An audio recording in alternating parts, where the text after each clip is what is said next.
Hey, hello everyone. Thank you so much for having me back. Was anyone here in December? Yeah. Oh, I heard a yes. Well, back in December, we talked all about my favorite biological material, mucus. And today we're keeping up the class and we're going after my other true love in biological sciences, which is parasites. I've got a load of great anecdotes that I find absolutely wonderful about parasites, and hopefully you'll find them just as interesting as I do by the end. We'll start with a show of hands. Click. Who was born in the second half of the year? So July to December. Cool. Have a look around. That's a good estimate of the percentage of the world's population that have at least one species of parasite infecting them.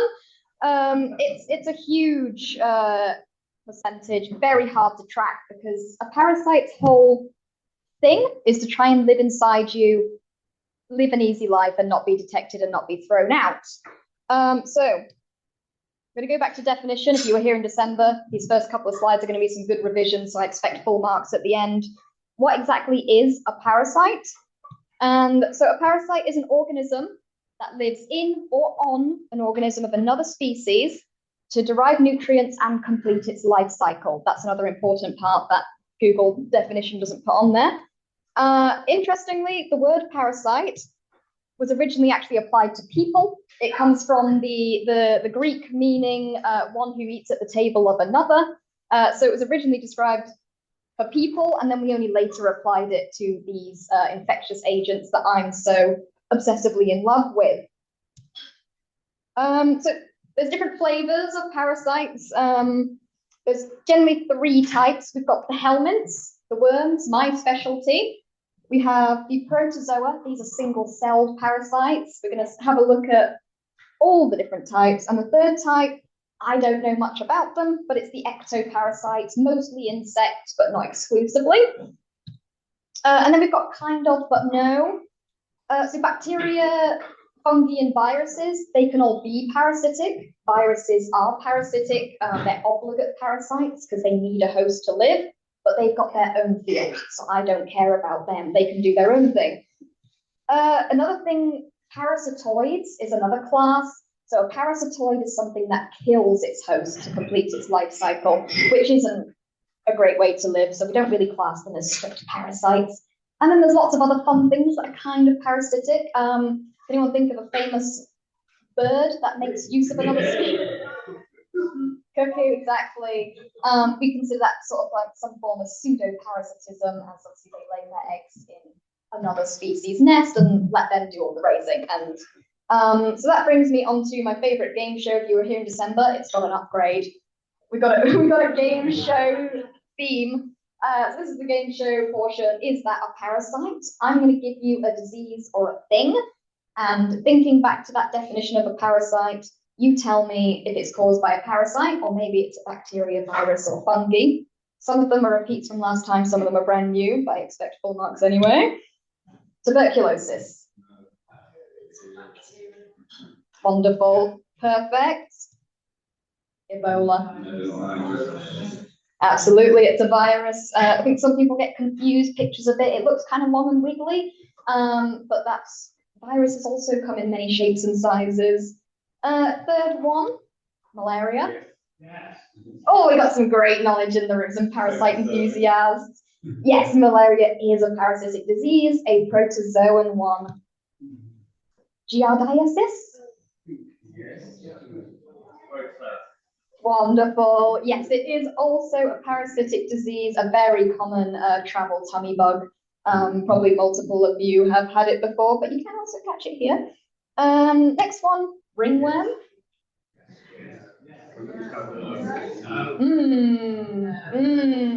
I've split the room. Ringworm is not a parasitic infection. It is a fungal infection of the skin, causing a raised red ring in the skin, but it's fungi. There's no worm involved. Nowhere near it. Right, think hard about this definition. Is a mosquito a parasite? Oh, brilliant. Absolutely. So a mosquito would not count as a parasite. It is a micro predator.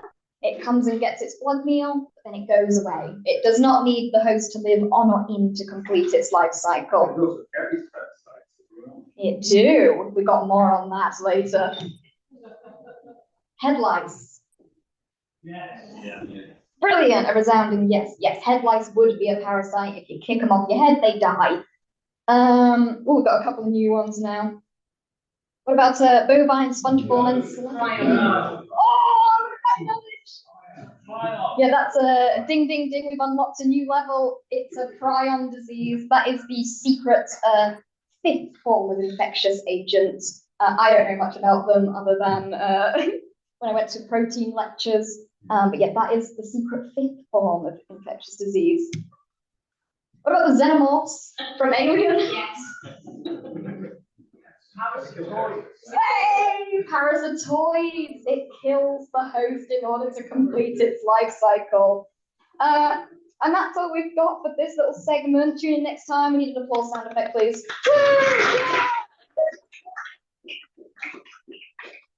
Brilliant. We'll be revisiting some of these as we go through. So this is just sort of a collection of parasites that I find absolutely fascinating, either for the diseases they cause, how they've shaped society or genetics. And we're going to start with the deadliest disease in human history. So it's very hard because we don't know exactly what people died of many thousands of years ago. We can only sort of look at their bodies and have a guess. But I tried to sort of rank the top 5 deadliest diseases in human history, sharing the top spot. We got tuberculosis, and then it's probably smallpox, plague, and influenza. Does anyone know what takes the #1 spot? Malaria. It is malaria. So plague, I'm including the Black Death in that, so still it comes about 3rd, but again, it just kind of depends. If you ask the malariologist, they'll say malaria. If you ask the bacteriologist, they'll say tuberculosis. But yeah, absolutely, malaria is considered to be the deadliest disease in all of human history. In 2002, there was sort of an article that suggested it could be responsible for 50% of all human deaths in history. Probably an exaggeration, but it could be absolutely anywhere from 1 to 10%. So that is still absolutely huge. So let's learn a little bit about malaria. So you guys are really knowledgeable, but a lot of people have no idea that malaria is a parasitic infection. So let's learn a little bit about it. It's still one of the biggest infectious diseases currently. It's part of the big 3 alongside tuberculosis and AIDS. So last year, 282 million cases and over 500,000 deaths. So that's still huge, and unfortunately, 75% of those deaths are children younger than 5 years old, which kind of explains why it could have been such a huge killer all throughout human history, as it's particularly devastating to children, young children.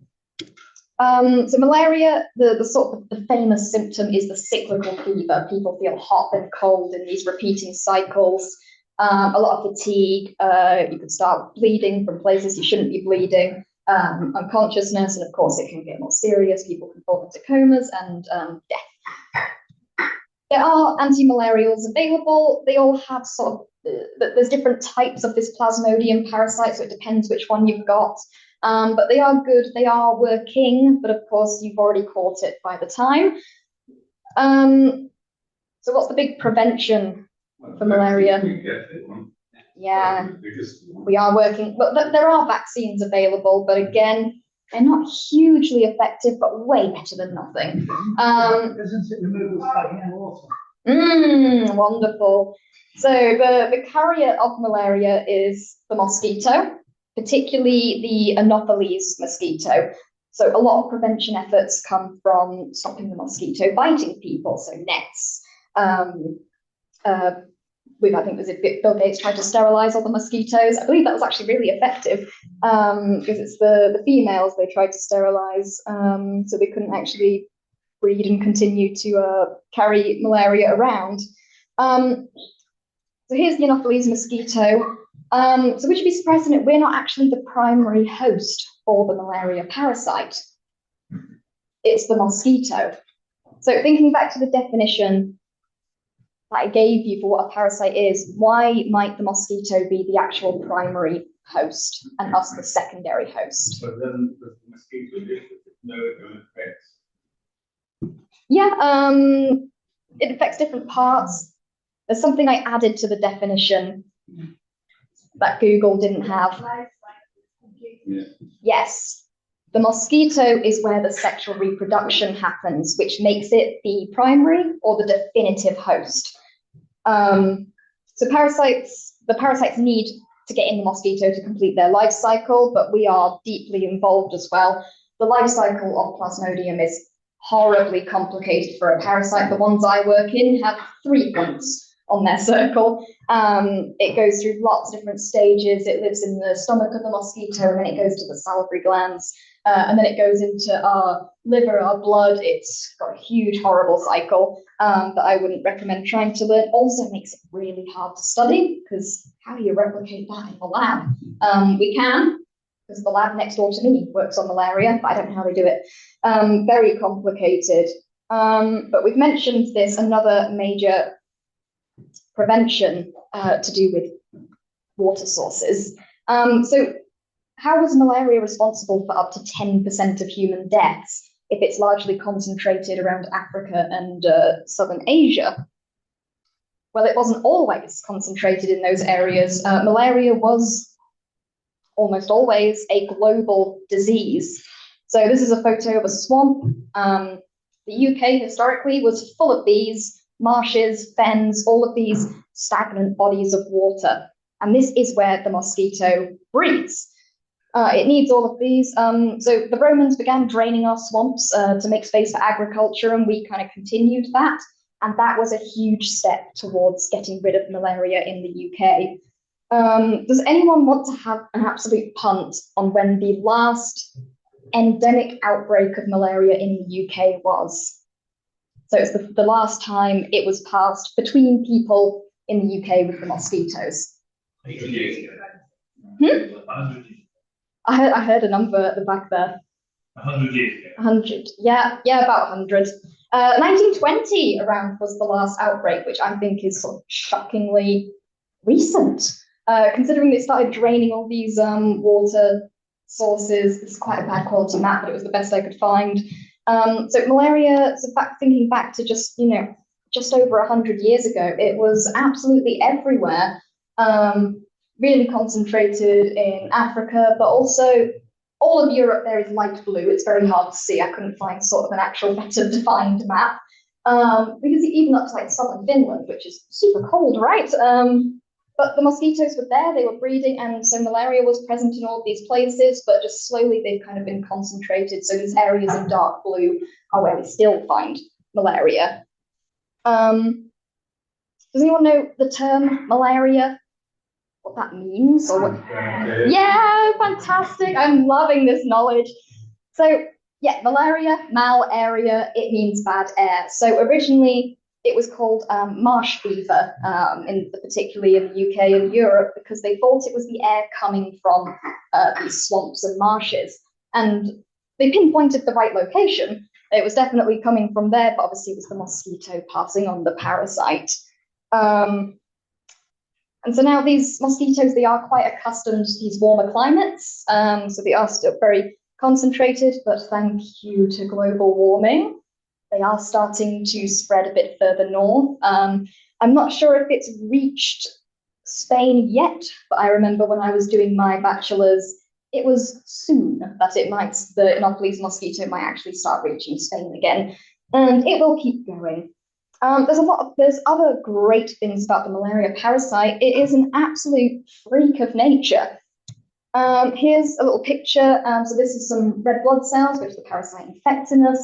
Those little wibbly wobbly guys, that's the Plasmodium. And they have got a very weird genome. So we have, in our DNA, we have the 4 base pairs, A, T, G, C, usually about in roughly equal amounts. Now, the Plasmodium genome, 80% A and T, which is very weird, and means their genome has these long stretches of just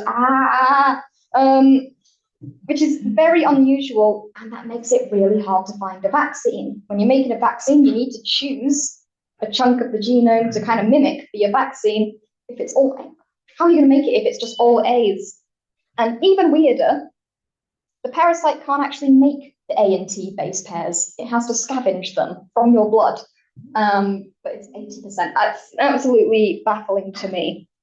But I think sort of testament to how deadly this has been throughout history, it's had a really profound effect on our own genetics as well. So this is a list of genes that variants we believe have arisen due to malaria's prevalence. The only one I actually know anything about is the sickle cell trait.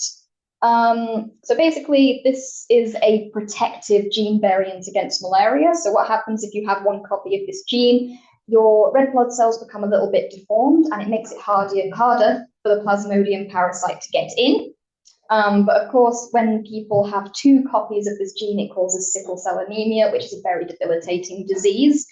But thinking malaria often killed you before 4 years old, whereas sickle cell trait people live a little bit longer. So it is also a very debilitating condition on its own. But from evolution standpoint, for our own genetics, it was a good idea. And there's several others. I don't actually know about these, but it's all about making it harder for the Plasmodium parasite to actually get into our blood system. So that's my favorite things about malaria. We're going to switch it up to sort of another class of parasite. I meant to ask before we started, but I do have a little video. Is the sound going to work? Probably. We'll find out. One sec.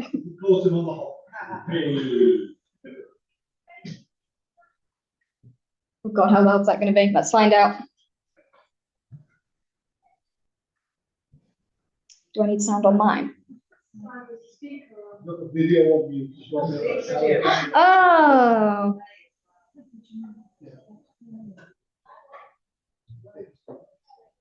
No, I've got sound. We can skip it.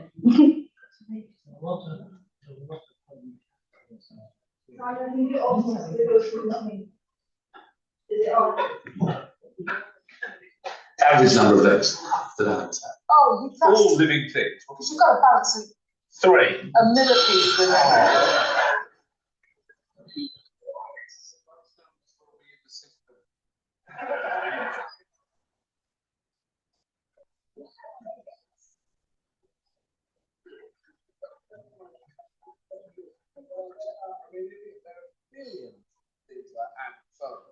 There are insects, gigantic, they have 6.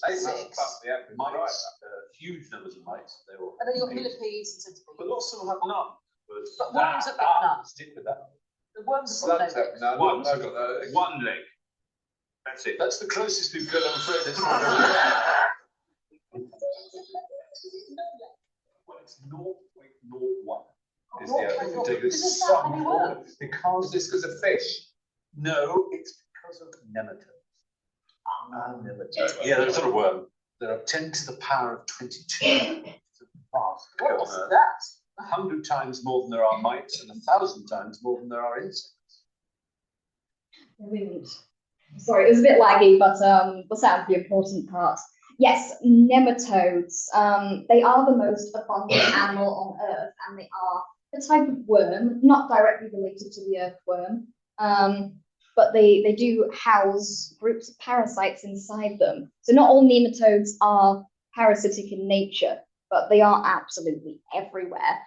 There's this really wonderful quote that was in my first ever parasitology lecture when we introduced nematodes to me. I'm not going to read the whole thing, but it's by sort of described as the father of nematology. He said that, in short, if all matter in the universe except the nematodes were swept away, our world would still be dimly recognizable, as if as disembodied spirits, we could then investigate it, and we'd still find its mountains, hills, vales, rivers, lakes, and oceans, blah, blah, blah, blah, blah. Which I think is absolutely wonderful. And it came with this diagram of just a shape of pigs and livestock, but little worms instead. Nematodes are absolutely amazing animals. They make up huge numbers of species. I think we We don't know how many there are. Could be anywhere up to 1 million species of nematodes. They've even found one species that is only found in beer mats. They get very specific. And I was Googling it today. There is apparently a nematode that can get up to 9 meters long, and it lives in sperm whales.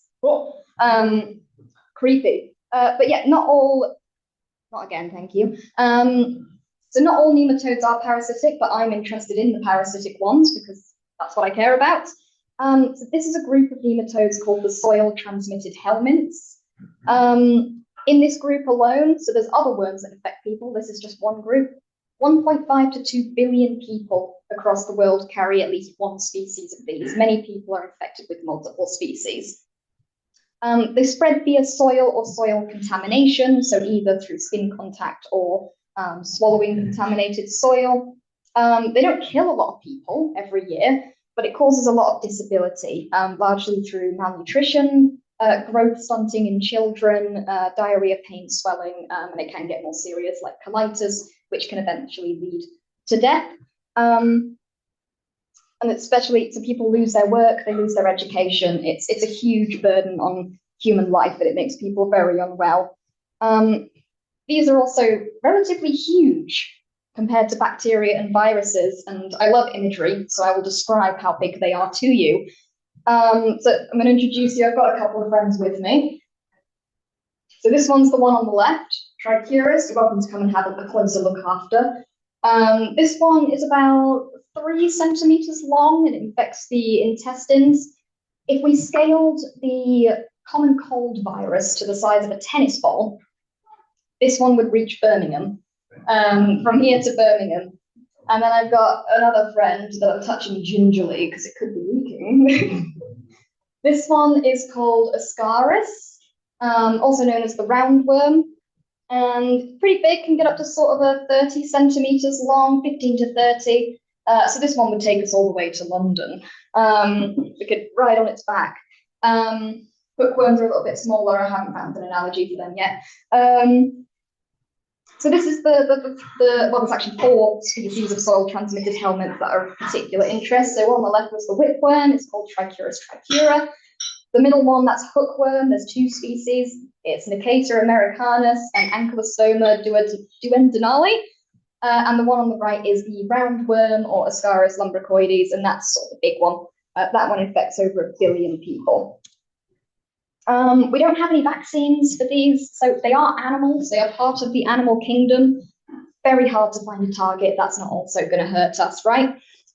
We do actually have one for hookworm in trials. I believe it's going well. I don't know exactly how effective we're hoping it would be, but it would be absolutely game-changing for so many people. As we have medications for all of these, you can take a pill and it will clear the infection out, but it won't stop you getting infected again. And the people who suffer with these parasites constantly all their lives, they don't have access to clean water, their food's contaminated, so they'll just keep getting infected, and they're often infected for life until they just die. So they're a really big problem, but I researched them, so these makers, specifically this one on the left, was part of my PhD. I'm interested in how the immune system works, and parasites can actually be so helpful for learning exactly how it works. So whipworm, it was described all the way back in 1761. It was named Trichuris, meaning hair-tail. Wrong way round, the pointy end is its head. So they got that wrong, but we have used it since then to learn some incredible things about the immune system. This is Derek Wakelin. He is my academic grandfather, my supervisor's PhD supervisor. And he started studying Trichuris back in the 60s. And using Trichuris, he started to describe acquired immunity. So the idea that mice could get this infection, and if they can clear it, they don't seem to get infected again. So this was sort of quite an early detailed description of how resistance works and immunity. And then later in the 70s, he started describing that our genetics, our immune systems matter in how we respond to these infections. So there's loads of details and papers out there that started to learn difference between the sexes, age, diet, environment, all these different things that impact how our immune system works from studying this parasite. This is me and my academic father, Richard Grensis. He'd absolutely die if he knew I'd putting that up there.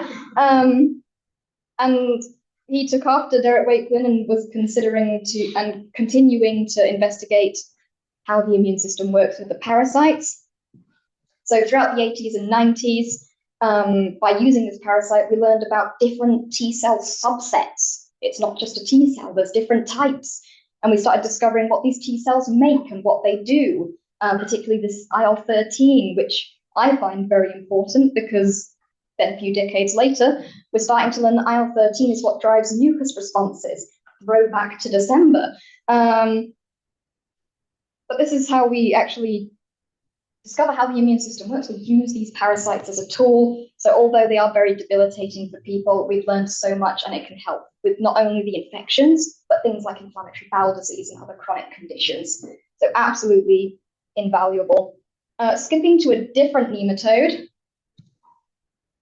we're going to have a look. So not only have they shaped our immune system, but they've also shaped society as a whole.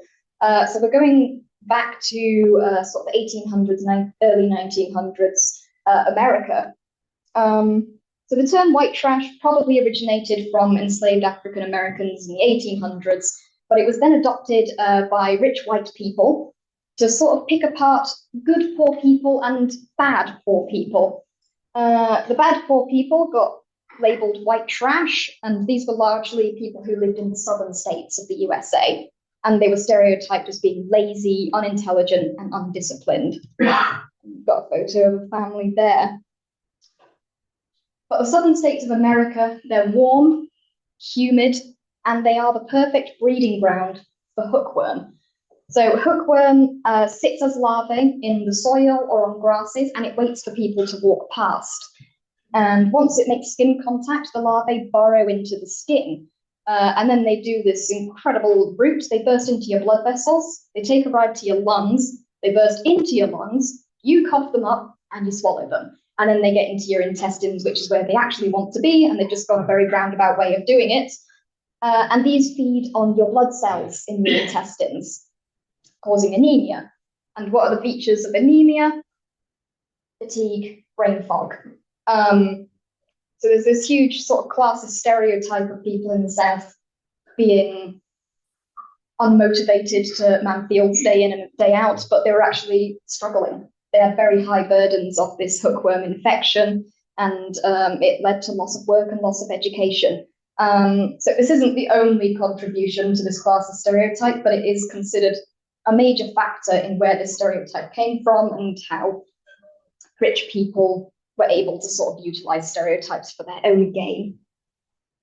Okay, we're switching on to another parasite. I'm absolutely rattling through these, by the way. I get a bit excited. I speak quite fast. So if you want me to go back to something, please just say. We've got parasites in the Bible as well. Maybe. Does anyone know the name of this? Yeah, brilliant. Is that how you pronounce it? I've been saying Asclepius. Anyway, that is the rod of Asclepius, which is a symbol of medicine and healthcare. It comes from Greek mythology. Don't know much about this deity, but this Asclepius was known as a deity of healing, and he was associated with having some sort of healing magical staff and also being associated with serpents, and eventually they became a single symbol, and art of him was often depicted of him with a staff with a snake entwined around it. But historians do have another theory of where this may have come from. And we're going to be talking about another parasite, another worm, and it's called the guinea worm. This is a very unique parasite. It's caught from drinking stagnant water that carries a type of a flea, where the parasite larvae lie in wait. After swallowing it, the larvae, they break through the intestinal wall and they kind of go into the abdomen. And then they mature into male and female. And there they just kind of slither around until they find a mate. And then after mating, the male dies. The female keeps growing. She just goes about the body until she's ready to make her exit. Once the female reaches maturity at about 70 to 120 centimeters long, she's going to break through your skin, usually the legs. We've got a picture here. So this parasitic worm, it starts to slowly emerge from your skin, causing this really, really painful blister. There's no medication that can kind of help it. If you break the worm, you risk a really horrible reaction that could actually be deadly. The only thing people do is, over the course of several weeks, is they slowly wind it around a stick. Oh, can you see where I'm going with this? And these were actually called fiery serpents. They're often referred to because of the extreme pain around this blister. So some historians and parasitologists think that this symbol could have also maybe come from the imagery of this serpenty worm being wrapped around a stick. And depictions or descriptions of this parasite being wound around a stick go back to 1500 BC. Forgotten the name of the guy, but it's not Hippocrates this time. Different guy. And so this is also mentioned potentially in the Bible as well. I believe it's in the book of Numbers. It describes the Israelites being attacked by fiery serpents. We've heard this term before. Some historians think, so it depends on the translation, as it's usually explicitly saying snakes these days. But back then they think they could have been referring to this parasite, as it is something they could potentially catch from the desert, drinking stagnant water as they go. This could be actually described in the Bible. So it's been a very long time infection of humans. But there is some good news about the guinea worm. So we don't have any really effective treatments. There's no vaccine or anything. But we are so close to eradication. So this is the last 40 years. Back in 1986, there were millions of cases, and at 2024, it can count it on one hand. So we're really close. There was a bit of backup recently. I think a strain was passing into dogs, which was then passing into humans somehow. But if we manage to eradicate this worm, it'll be the second ever eradicated human infectious disease. What was the only other one? Smallpox. Thank you. Yeah, absolute smallpox. Does anyone know the animal one? The only other disease we've eradicated.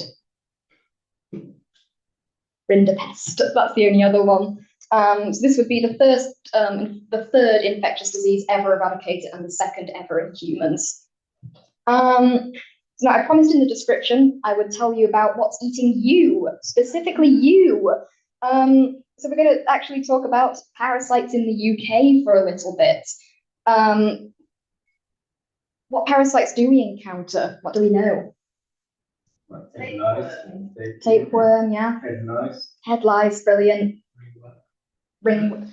Hey, yo! Oh, goodness, yes, threadworm is a great one. What? Tell me about this. I hope it's not like a good job. We'll have to discuss it later. I don't think I know that one. Potentially. There's, every time I go to talk about parasites, I always learn about a new one from someone else.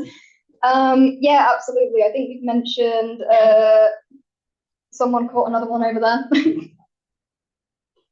Giardia is another one. It's technically endemic. Multiple people here have probably had it throughout their lives. Very common. And what about Cryptosporidium? Doesn't that count? You got it. That's the last one. Cryptosporidium. Yeah, that's another one. So head lice. Obviously, it's the only time I'm mentioning an ectoparasite here. Huge parasite, probably one of the most common ones in the UK. For primary age children, maybe about 1 to 3% have it at any one time. And then obviously if there's a classroom outbreak, people scratching their heads. Yeah, so obviously, yeah, it can jump up to much higher, but any one time. I did something on Saturday. I did a community festival where about 200 kids came to my stall. It's nice to think about. All different ages. Threadworms, another great one. Please don't scratch that. So threadworm is the one that causes itchy butt. It infects your colon, and then at night the worms come out to lay their eggs around the anus. Horrible itching. Again, it's quite a high percentage of primary school kids that might have this at any one time. We don't have any estimates because people don't usually shout about it. you go to a chemist, you can get it over the counter, and you can treat it, wash your bed sheets, wash your hands, you're fine. It's not a huge issue. It's just people find it quite embarrassing, but most of us have probably been there. Yeah. If your parents ever gave you an orange flavored tablet when you were younger, that was probably it. And if you've got kids, you've probably encountered it by now. It's a pain in the ass, but it's not a huge concern. People don't die of this. There's very rare cases where it's actually majorly harmful to anyone. And then Giardia and Cryptosporidium, they are still endemic to the UK. It's usually when there's like issues with water. When water companies don't behave themselves, that's when we can start getting outbreaks. I think there was a Cryptosporidium outbreak recently. I think it was in the news last year. But yeah, a lot of people also catch them on holiday in other areas where maybe there's not best access to clean water. There's one missing on here that I think probably takes the top spot of the most common parasite in the UK. Fleas. Fleas is a big one. We don't count it as a parasite of us. We can get flea bites, but it's. We've got amoeba dysentery. We've got amoeba dysentery. I don't really count amoebas either. I'll put that on my list for next time. Bedbug, also a great one. That probably should also be on this list because that's also a really common one. It's a protozoan parasite, often fantasized in the media as the mind control parasite. Oh, I know this one. Yeah, go on. What was it called? It's the brain word you get from cat food. What was it called? There you go. Yes, absolutely. We're talking about Toxoplasma, That was it. the king of parasites. Toxoplasma is sort of the undisputed king of parasites. It gets the crown. Obviously, I try and argue for the parasites I work on. Really hard to dispute it. Probably about 25% of us in this room have antibodies for this parasite. We call that seropositive, meaning you've either had it before or you still have it. But we never know about it. That's why it's such an amazing parasite. A huge percentage of the world, maybe about 33% of the world has this parasite, but most people would never have an issue. And that's what makes it a great parasite.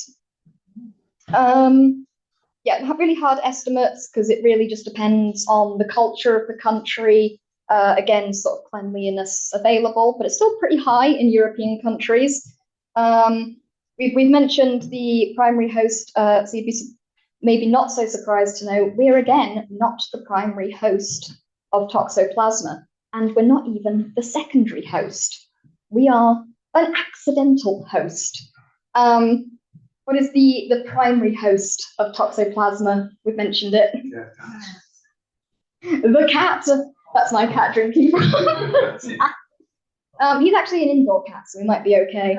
Toxoplasma, the primary host is the cat, not just the house cat, all felines. I believe it extends to all the big cats available. And the secondary host of Toxoplasma is whatever cats eat. So birds, mice, and then livestock for the bigger animals. That is where Toxoplasma is trying to pass to and from. It wants to get to the cat, wants to get to the mouse, back to the cat. We are just a happy little accident. It's a bit complicated, this, but basically, so why is the cat the primary host? Thank you. Yes, that's where the sexual reproduction happens. And then they're called oocytes, are passed through the cat feces, and that contaminates the soil wherever the cat lives. And then this can get taken up by either small animals for house cats or larger animals for livestock. And once it gets into these, it goes all over the body. It makes a beeline straight for the brain, but it also forms cysts in muscles. And those just kind of sit there undetected. They can kind of seal themselves off from the immune system, so the immune system barely even knows it's there. They can rupture, and then that can become a problem, but they'll usually just chill there for life, and you'll be absolutely fine until the cat eats you. And then obviously these cysts in the muscle and the brain, the cat eats them, the cycle starts all over again. So we catch toxoplasma in two different ways. Firstly, from eating the muscles of animals that cats could eat, so livestock, beef, sheep, pigs, that's how we can get it. And then also we can get it from cat feces contaminated soil, which is why pregnant people are suggested not to handle cat litter when they're pregnant. But it does take 1 to 5 days to become infective in the litter box. So if you are doing what you're supposed to, you'll be fine. And generally, people are fine if they get infected with toxoplasma. Usually, the initial infection causes sort of a week-long fever. People feel just ill. It's often sort of college-age students. They go on holiday, they eat something that maybe wasn't cooked right, and they just kind of feel awful for a week, and then they're fine again. And then they've just got toxoplasma for life. It's only really an issue if you're immunocompromised or you're pregnant. Yes. I got it when I was early in pregnancy because my neighbours had cats that they pretty much let be feral. We just moved into the house. I was clearing the garden the whole time. And I don't know if you call it lucky or not lucky because it lodged in an implant. And the only reason I knew was because my doctor sent me to have an implant investigated. And when they did the surgery, they said, "Oh, have you been abroad?" Because apparently they say it's more common elsewhere. But it had lodged in an implant. And I mean, I lost the baby because of it caused massive damage. Later, without having known about it, I actually worked with a child who was damaged by toxoplasmosis, who could do nothing. She couldn't feed, she couldn't move, she couldn't see, she couldn't hear. It can be horrendous. Yeah, Well, thank you for sharing that, and I'm very sorry for your loss. So I keep things quite lighthearted, but these parasitic infections, they are very serious. They affect a lot of people, and I was just getting onto that. So pregnancy is the time when you need to be concerned about catching toxoplasma for the first time, and it's dependent on the trimester, is how much damage is done to the fetus. But yeah, that's why pregnant women shouldn't be handling the cat litter, just in case. They shouldn't be eating undercooked meat. Anyone a fan of a rare steak? I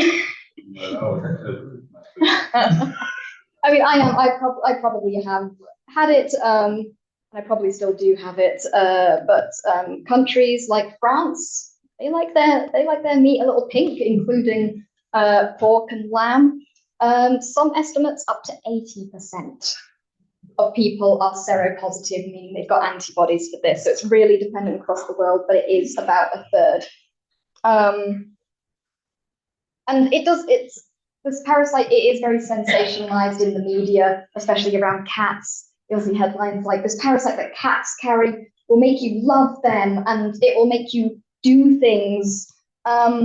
It's a little sensationalized, but there is a lot of work around this. People, especially in the early 2000s, they found this absolutely fascinating, the idea that this parasite could be affecting our behavior. There's lots of studies on mice that have been done to show how toxoplasma affects their behavior. So toxoplasma goes into the mouse, and the mouse spends all of its time evading the cat. Not great for the parasite. So there's a lot of studies that show when infected with toxoplasma, mice are a little bit braver. They're more likely to explore new areas, and they're less averse to the smell of cat urine. That's ingrained in them to run away from that. But in cage studies, if you put cat urine in one corner, something they like, they'll explore both. They're not too fussy. And that's perfect because it increases their chance of being eaten. I found this really cool painting in the Wellcome collection. Yes? Yeah, it's not actually a parasite, it has taken some benefit from it. It's food. That is a very good point. I don't know if we actually study much in the effect it has on cats. We see, I suppose, because we don't really use cats in research, but mice we do, so we know exactly how they affect the behavior of cats. I don't know how it in mice. Sorry, I don't really know how it affects the behavior of cats. There must be studies out there, but of course, people found that it affects the behavior of mice, and they immediately jumped. What about us? What does it do to us? It's mixed. There's a lot of correlative studies. I think this is sort of the biggest one that came out in 2002. Suggested that people with toxoplasma are a bit more likely to get into car accidents. There's correlations that if you're infected with toxoplasma, you're more likely to take risks, you might be more outgoing, and you're more likely to make mistakes and have slower reaction times. Some studies find this to be true, some don't. It's probably sort of like it's a little bit. As an accidental host, is toxoplasma controlling our minds? Probably not. It's probably a bit more when you have an inflammation going on, because when you've got it, you're going to have a little bit of at least low-level inflammation all throughout your body. It's more just when you're inflamed, you're maybe not at your best. You might not be thinking your best, and you might not be as quick as you want to be. And that's probably why parasites aren't so popular in the media. There's a lot of parasite-like things, but I tried to find parasites in sort of fiction. I can't find many actual good examples. So I think like The Last of Us, they used the fungus cordyceps, the one that drives insects to water to drown them, I think. But it can control the behavior of ants and insects like that. And of course, that's fantastic. So they extrapolated that to humans. There is a parasitic worm that can do that. It's called the horsehair worm. And you might see it in things like praying mantises. I don't think here necessarily, maybe. And that drives them to drives the praying mantis to water, where it can break out of its body. It's vile. I should have found a video for you. But it's out of all the parasitic things I've seen, that one just kind of turns my stomach a little bit, because it's longer than the praying mantis itself, and it just kind of bursts out. And again, I guess that would be called a parasitoid. Who knows? But yeah, but then like thinking about other things in media, I can't think of any great examples of parasites. Some people consider like vampires and stuff. Not really. To replicate, they turn other people into them. That's more of a mutalist, not a parasite. I got excited when I saw the game Parasite Eve. It's a computer program. There's no great representation of parasites in the media. There's a few good books out there, but it's all non-fiction. But I'd like to see a bit more, but obviously we kind of have to bend the truth to get something super exciting. So toxoplasma is not completely controlling our minds. That's all the anecdotes I have for you. Parasites are an absolutely fascinating world. I kind of rattled through them quite quick. I should have added a few more. There's loads of different types out there, and they all have their incredibly unique ways of evading our immune system, altering our behaviors, and so on. Book-wise, the one from the 2000s, Parasite Rex by Carl Zimmer, is still the gold standard for parasitology books. There's been a couple since then. The reviews are okay. I think, again, people like to try and sensationalize them. There was a book about parasites in the brain. I'm trying to talk about mind control again. Probably not. But that's a great book if you ever want to have a look a bit more about different types of parasites. And that's all I have. Absolutely sped through it, and so I'm really happy to take any questions. I know a lot about a lot of parasites, not all of them, so I'll do my absolute best. If you want to have a closer look at the worms when questions are done, you're very welcome to. Just please don't touch, because I see moisture on the top of this one. They're totally dead. They're not infective, but it doesn't mean the stuff they're in is nice. So just no touching. Thank you. That's all I've got. Thank you very much.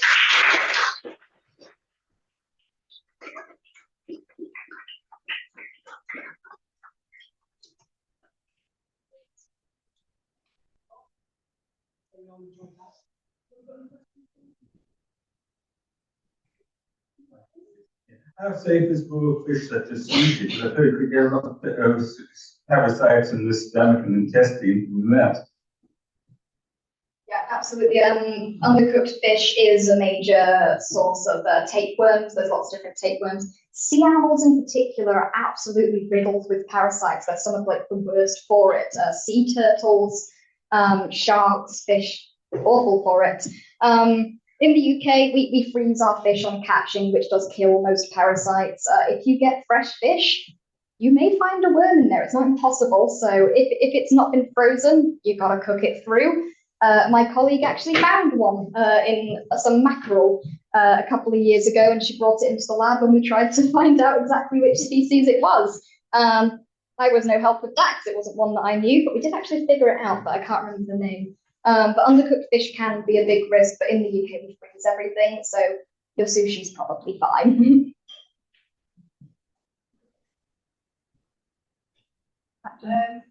You had a slide where you talked about sickle cell trait, but you didn't tell us much about hemoglobin C, G6PD deficiency, or Duffy negativity. Is that correct? Yeah. Because I don't remember exactly what they do. Yeah, the other traits, I know they are to do with exactly, they're like different forms of hemoglobin or sort of different shapes they can take. It's just different traits of the blood that make it harder for the Plasmodium parasite to get in. But from memory, I don't remember what each of those exactly does.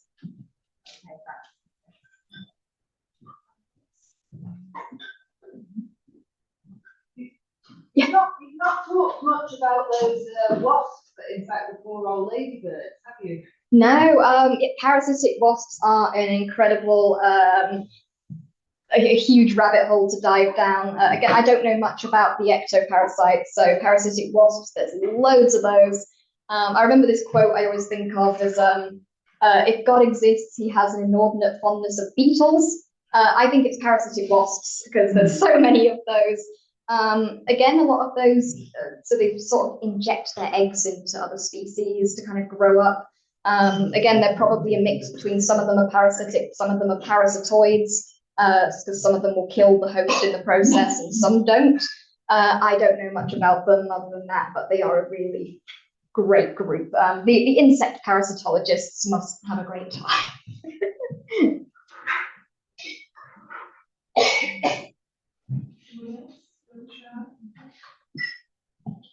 You were speaking about the mosquitoes and how they were common in this country. At the moment, from an environmental point of view, people are talking about re-wetting the land. So what do we do about mosquitoes? Are we just encouraging birds and bats and fish and what have you? Yeah, so as far as I know, for the Anopheles mosquito, so the one that carries malaria, it does have a selective pressure now towards warmer environments. So wetlands are really important to our biodiversity. They do have a lot of benefits. Of course, mosquitoes do like those. The ones in the UK that we currently have, they're annoying, but they don't really carry anything catastrophic.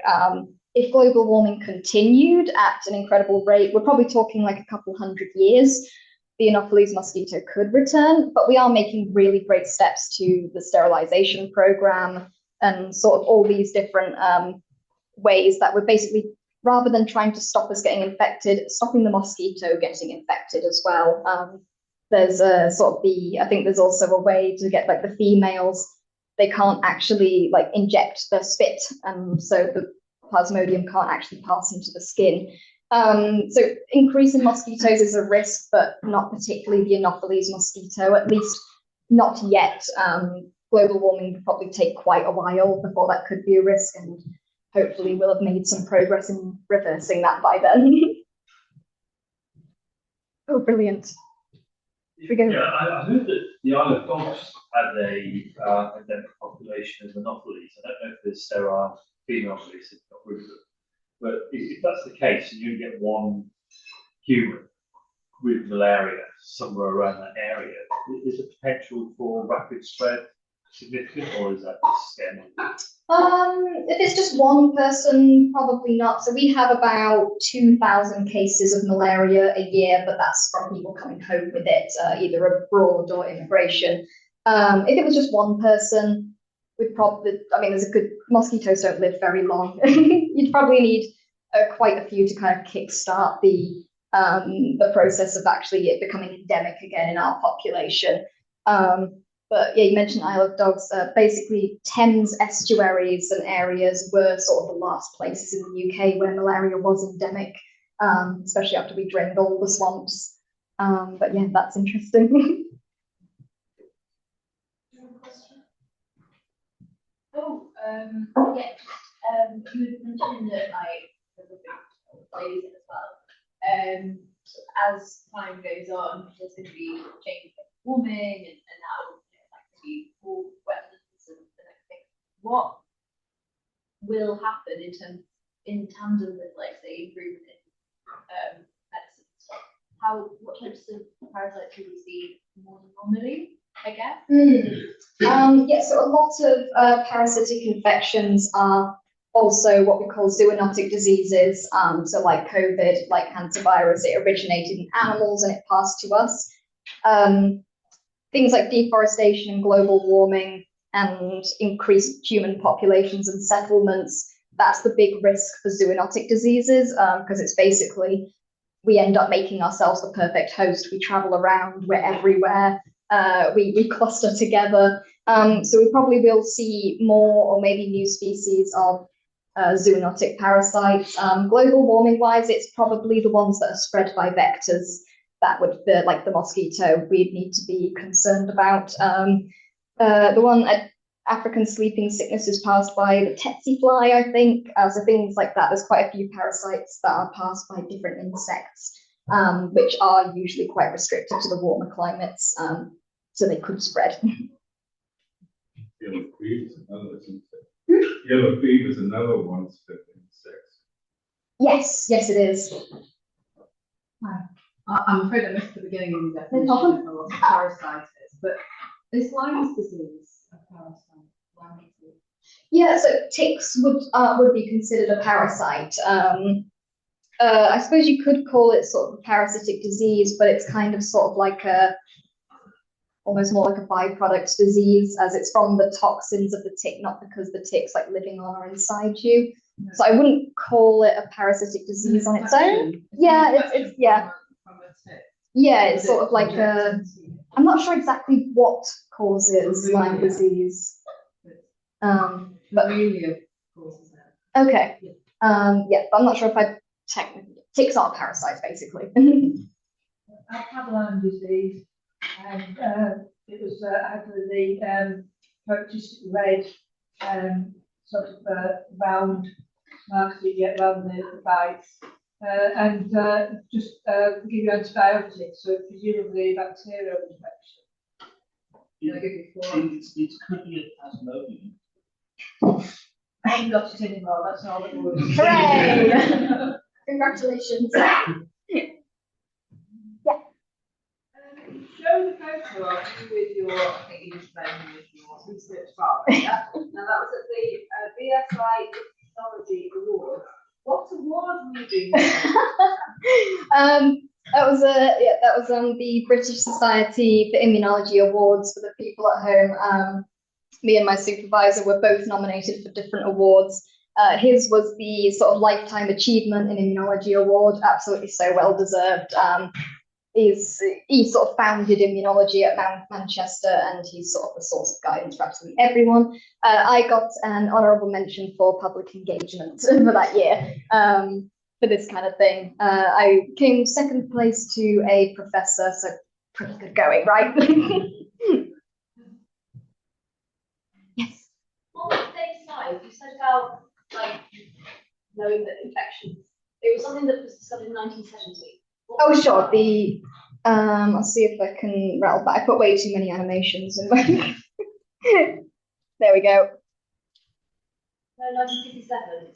Like immunity and resistance. Is that not known about before? Yeah. So this is sort of it's sort of the start of immunology itself. So actually studying different immune cells. So yeah, probably just not very well described, but we could actually start to measure if something's become immune to something. So you can try and infect a mouse with a worm and then go, oh, it's not got worms, I've cut it open. But we can start measuring it through actual like immune factors, like looking at cells, sort of the start of like actually mashing up intestines and measuring what signals are in there, what cells are in there. That's when we started being able to actually do that and measure that. Whereas before it would just, you just no worms. Any more questions? Yeah. What's the situation like? Barge? Sorry? Barge. phage treatments, like, you do that with parasites?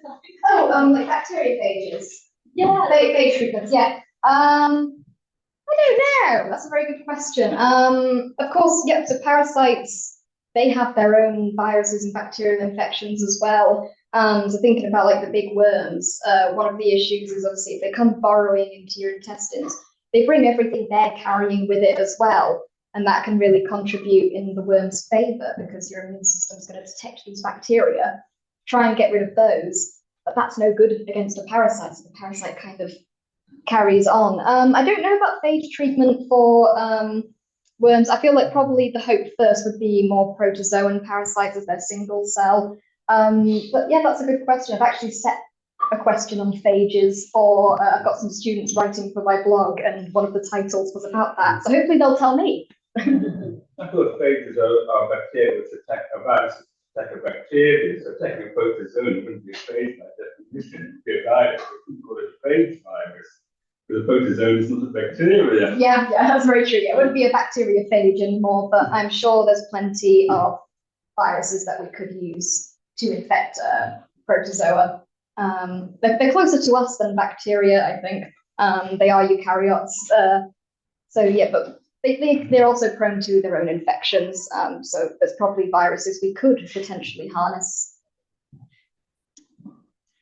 You've mentioned the mucus response several times. I suppose intuitively, I think everybody knows the diarrhea and that kind of thing. Is there anything more about mucus responses that you can say? Yeah, so that was mucus, my first love of parasites came first, but I just really dialed in on this mucus stuff. So your mucus is all over your body, anywhere where there's a normal layer of skin, so eyes, mouth, throat, lungs, stomach, intestines, cervix, all of those areas have their own layer of mucus. What I looked at with the Trichuris worm is that when you get an infection with those, this is looking at mice, it can go one of two ways. Either you don't get a great mucus response and the worm stays, or you get an awesome mucus response where you get double the amount of cells that make mucus and they make sort of double the amount of mucus. And that's called the weep and sweep effect. And basically it's just a mucus tsunami to kind of, basically it goes faster than the worm can burrow, basically. So it kind of like lifts them out of there. But there's lots of other things to mucus as well. The cells that make them, they make all sorts of different proteins. Mucus is, the mucins that make up mucus is just one of hundreds. Hi. So do we have specific immune responses directed at parasites rather than like what are those ones? Is it the main one or Mucus is a big feature of anti-worm warfare. I should have included the slide. When I went to Bollington, I did a bit more of like immunology focused. So when I mentioned the T cell subtypes, so basically these different subtypes, they make different signals that direct to different types of responses. And they're called type 1 inflammation, type 2 inflammation, and no, it's type 17. It's Th17 cells. Just a great example of immunology being immunology. So type 1 inflammation, really good against intracellular things, so viruses and intracellular bacteria, so things that invade into our cells. Type 2, really good against the parasite. It's the same branch of the immune system that causes allergy. So there's a huge link between allergic responses and what happens when you get an intestinal parasite. So specifically more the worms, this is sort of anti-helminths and the bigger ones. And it's very focused towards sort of histamines that can inadvertently cause like itchy skin, but also the mucus responses. Most of your sites can kind of ramp up mucus production if they need to. And then the type 3/17, that's like sort of extracellular, single-celled. So that'd be your fungi, extracellular bacteria, and also some of your protozoa. But then some protozoa are also intracellular. So it's parasites split between all three, but 2 is for the helminths, for the worms. That's your crash course. I don't know if they actually did it, but worms are going to be used for Crohn's disease as a treatment. Yeah, that's another really awesome area. So worm therapy. basically sort of the idea. So things like colitis, Crohn's disease, ulcerative colitis, it's sort of untapped or uncontrolled inflammation of the gut. Basically, it just runs rampant. You're attacking your own microbiota. It's a huge load of factors, but it's a very debilitating disease. We don't have many treatments. Worm therapy has been of interest, sort of the idea of introducing something productive for the immune system to do to hopefully stop it misfiring. The evidence, it's quite limited at the moment, sort of like the individual case studies went really well. Some people are trying it on themselves. I've seen a woman on Instagram giving herself hookworms because she's got Crohn's disease. She says she feels better.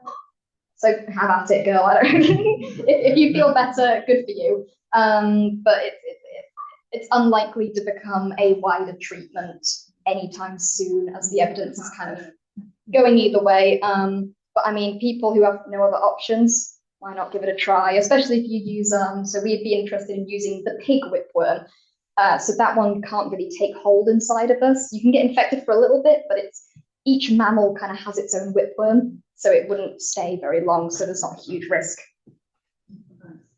Are those live eggs and whipworms, or are they crushed up ones? Yes, it would be live ones.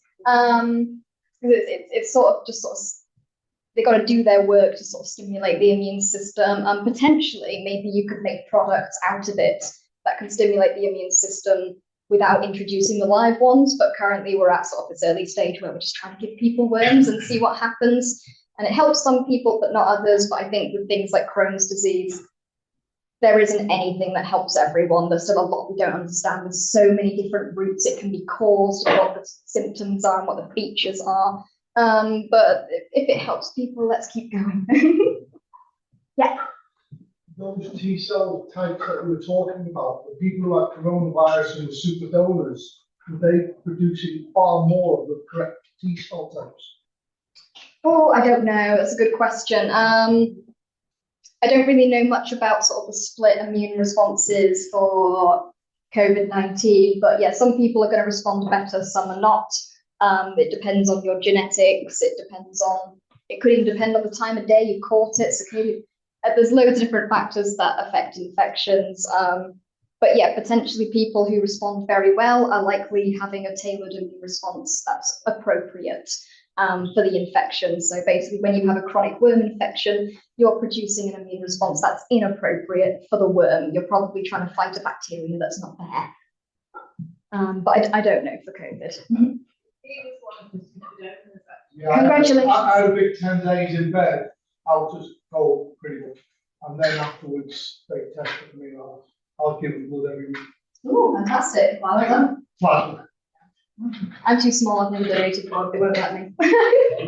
So I have no idea if I'd be a super donor or not. Anybody else have questions for